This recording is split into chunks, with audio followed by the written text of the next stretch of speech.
But எனக்கு தெரியல. நான் வந்து தமிழ்நாடு இல்லை, அதனால எனக்கு தெரியல. இவங்க தமிழ்நாடு பர்சனாலிட்டி கிடையாது, இந்தியன் பர்சனாலிட்டி. இந்தியனா? இவங்களை பார்த்துருக்கேன் நான் நிறைய. இவங்க தான் திருமதி திரௌபதி முர்மு அவர்கள், இந்திய நாட்டோட ஜனாதிபதி. அதில் ஒரு பிரதர் கமெண்ட் பண்ணியிருக்காரு, என்னன்னா இவங்க என்ன அப்துல் கலாம் ஐயாவா, அவர் மாதிரி ஏதாச்சும் செஞ்சிருந்தா தெரிஞ்சிருக்கும் அப்படின்னு சொல்லியிருக்காரு. அப்துல் கலாம் ஐயா வந்து தமிழ்நாட்டில் பிறந்தவர்.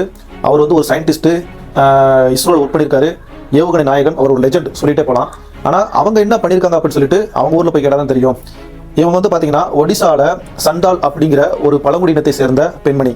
அவங்க ஊர்லேயே வந்து படித்து பட்டம் வாங்கின முதல் பட்டதாரி. அது மட்டும் இல்லாமல் ஒடிசாவில் ஒரு ஸ்கூலில் கவர்மெண்ட் ஸ்கூல் டீச்சராக வந்து ஒர்க் பண்ணியிருக்காங்க.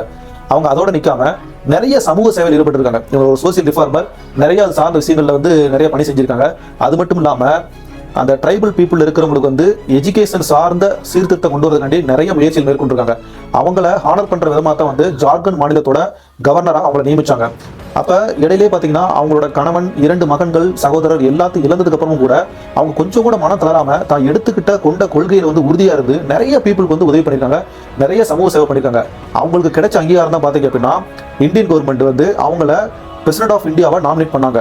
சரிங்களா? இவங்க வந்து இந்தியாவோட 15வது குடியரசுத் தலைவர், 2வது பெண் குடியரசுத் தலைவர். ஃபர்ஸ்ட் வந்து பிரதிபா பாட்டீல் அவங்க இருந்தாங்க. இவங்க வந்து 2வது பெண் குடியரசுத் தலைவர். அது மட்டும் இல்லாம ட்ரைபல் கம்யூனிட்டியிலிருந்து வந்த, அதாவது பழங்குடியினத்திலிருந்து வந்த முதல் பெண் குடியரசுத் தலைவர் இவங்க திருமதி திரௌபதி முர்மு அவர்கள்.